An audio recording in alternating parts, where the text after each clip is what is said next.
madilim na gubat sa Albania, isang binatang prinsipe ang nakagapos, biktima ng inggit at pagtataksil. Ngunit sa gitna ng dilim, may liwanag na sisikat. O mapait na kapalaran, ako ay pinagtaksilan ng aking pinagkatiwalaan. Ama, bayan at ikaw, Laura, ako ba'y inyong malilimutan? Huwag kang umasa, Florante. Ang trono ng Albania ay akin na.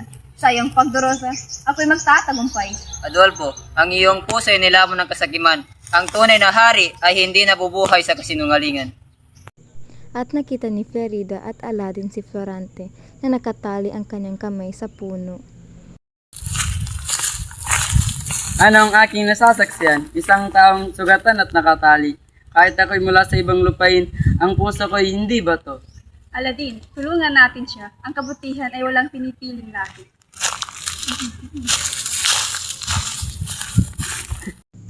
Nagpasalamat din si Florante dahil tinulungan ito nila Florida at Aladdin. Ako ay lubos na nagpapasalamat kahit tayo hindi magkauri. Sa oras ng pangangailangan, kayo ay aking pag-asa. At umalis na rin silang tatlo. Florante, bakit ang galimik ng harian? Malari, may masamang balita. Si Adolfo ay naghasik ng kasinungalingan kay Florante. Ang aking anak ay walang kasalanan. Hindi ako papayag na malay yung traidor. Florante, ang puso ko'y halos madurog sa pag-aakala ikaw ay wala. Laura, ikaw ang lakas ng aking puso. Sa pag-ibig mo, ako'y muling nabuhay. Mahal na mami, handaan mo po para ito'y nagmali. Kung ngayon, papanagutin si Adolfo, ang kaharian ay para sa nakarapat dapat at tapat. Sa huli, nanaig ang katapatan laban sa pagtataksil, ang pag-ibig ang naging sandata sa gitna ng dilim.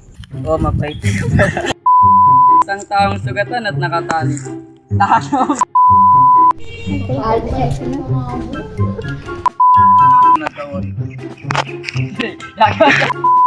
Laura, ikaw ang lakas ng aking puso.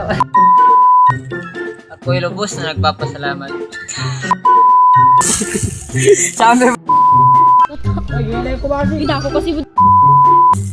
Ano ang akin?